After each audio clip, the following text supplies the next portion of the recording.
Architect Okay. We are students of the Technological Institute of the Philippines, and we would like to thank you for participating with us in this activity. We would like to introduce ourselves. I am Nicole Ann C. Melesha, and along with me are my groupmates Shane Peña Florida, Kyle Galo, and Kenneth Atienza. This activity in compliance for our final requirement in our course, Specialization 2, Cost Management. May we ask din po sa inyo if we could get a little bit of background of yourself, Architect. Graduate din ako sa FEU. FEU graduate ako batch 2016 and I passed my board exam noong 2018. So yun. For my next question po, how do you keep your projects on track when changes appear po? Doon naman sa project on track. Usually kasi, yun nga, yung nasabi ko kanina, you do Gantt charts. So, doon pa lang malalaman mo yung yung flow nung project eh. So, pwede kang mag-simulate doon ng, for example, ng typhoons. Gagawa ka ng weather report. So, doon pa lang malalaman mo kung ano yung ma-adjust eh. For example, buhos ngayon. Biglang umulan ng sobrang lakas. Gagawa ka ngayon ng weather chart or weather report. Then, kung ilang days yung nagkaroon ng problema, idadagdag mo ngayon yun doon sa Gantt chart. I-adjust mo yung Gantt chart. Alam niyo naman po siguro yung Gantt chart. Nalaman niyo na yan. Diba? Ayun. So, yung Gantt chart, i-adjust mo yun eh. Aabante yun. So, panigurado matidelay yung project. Pero syempre naman, para hindi nga ma-delay, dadagdag ka ng mga tao or manpower dun sa project mo. Thank you po. For my next question po, what is some new construction technique or technology that you have learned about recently? Kasi usually naman dito sa Pilipinas kasi, yung construction technique dito sa atin, back and forth eh. May bago, itatry yung bago, tapos pabalik sa conventional construction eh. May bago ulit, pabalik. Kasi kung ano yung nakagawian ng mga Filipino workers, yun pa rin yung gagawin nila eh. So hindi sila sanay dun sa mga bagong technology. About yung sa mga katulad ngayon, mainit ang panahon sa Pilipinas. Meron akong mga nire-research na mga pangbawas ng init sa bahay. Kaya nga lang, yung mga bagong technology na yun, kaya naman din gamitan nung mga lumang technology. Halos same lang din naman sila, konti lang yung advantage. Tapos yung bagong technology, mas mahal pa siya. Usually, tulad nung sa Windows, yung mga, tawag dito, yung mga yung electronic na Windows, yung nagdi-dim. Alam niyo ba yan, yung nagdi-dim na Windows? Yun, magkano yun? Sobrang mahal nun. Then, a-apply mo siya sa mga bahay dito or yung mga building dito sa atin na hindi naman afford usually. So, babalik ka pa rin dun sa tint. Mas mura yung tint. Diba? So, para sa akin siguro yung mga new technology, yun lang, natututunan lang natin siya, pero mahirap siya i-apply dito sa atin. Kasi karamihan ng kliyente dito sa atin or building owners, mostly nasa middle eh.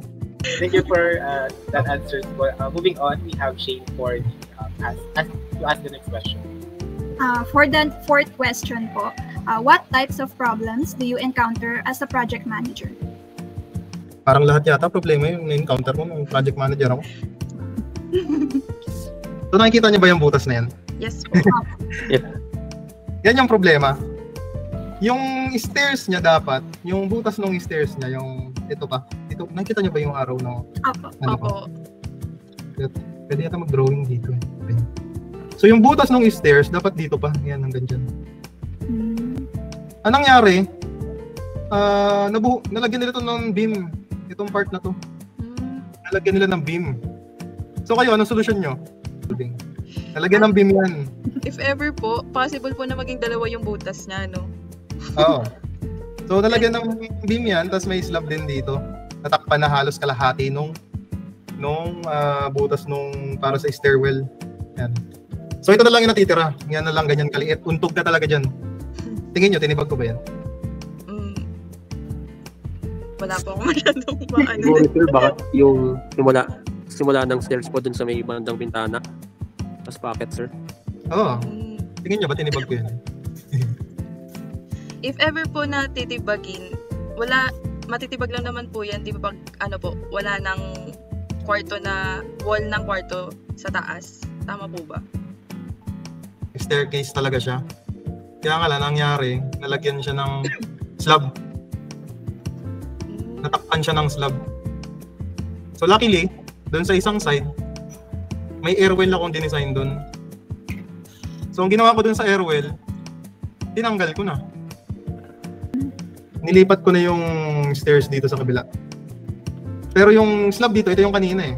Ito yung stairs, yung butas kanina. Pinatakpan ko na totally yan, tapos kinonvert ko na sa kwarto. Sa ano pala, hindi. Family area na lang.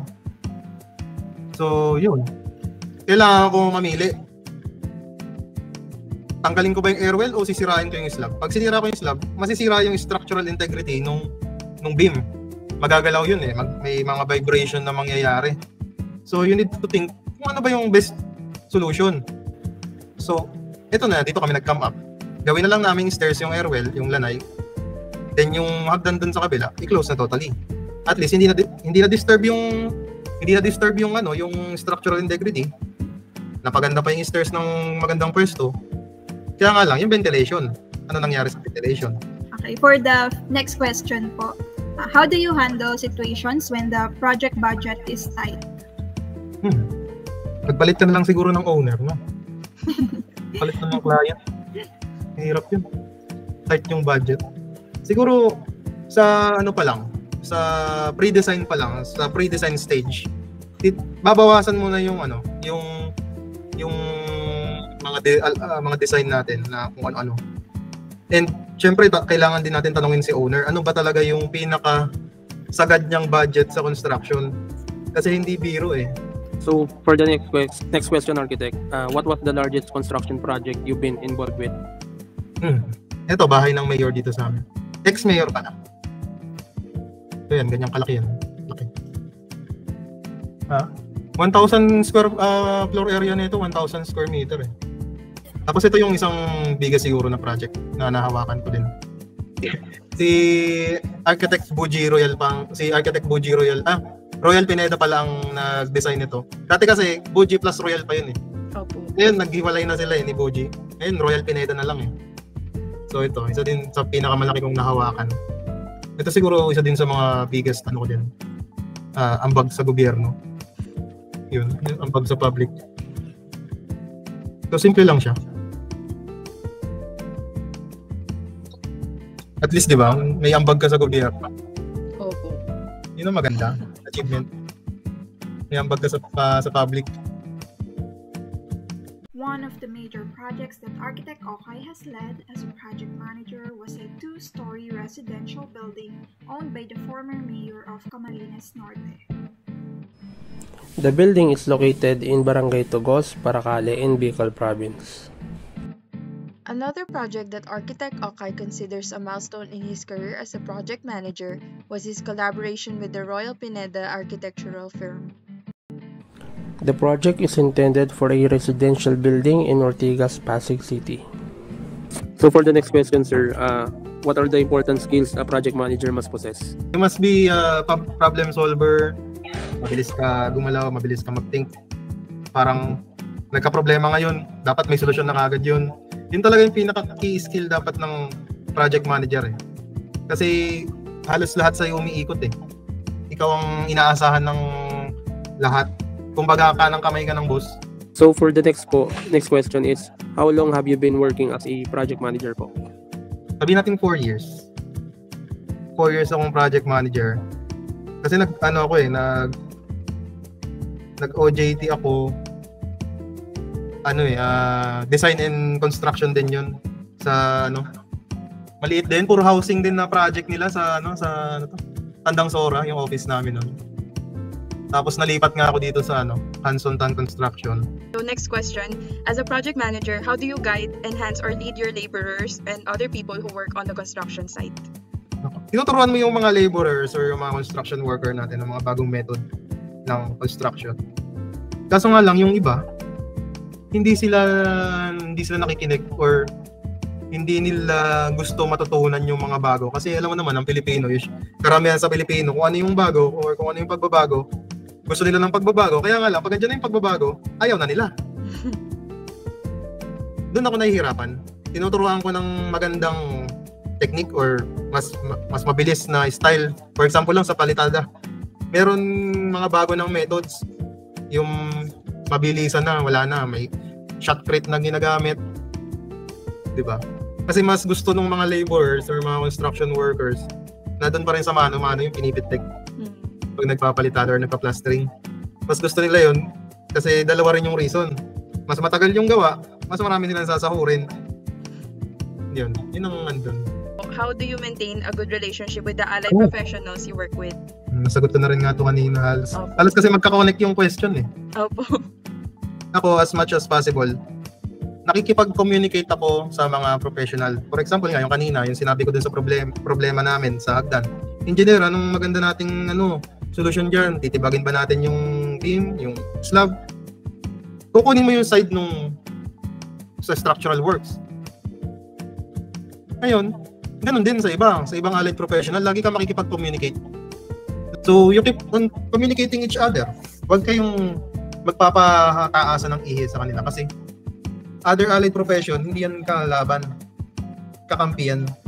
Kasi hindi tatayo yung project or construction nang wala sila.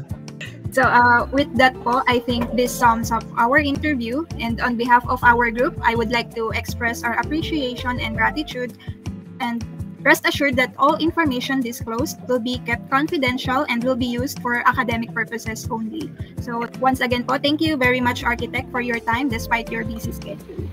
Thank you po. Yun ako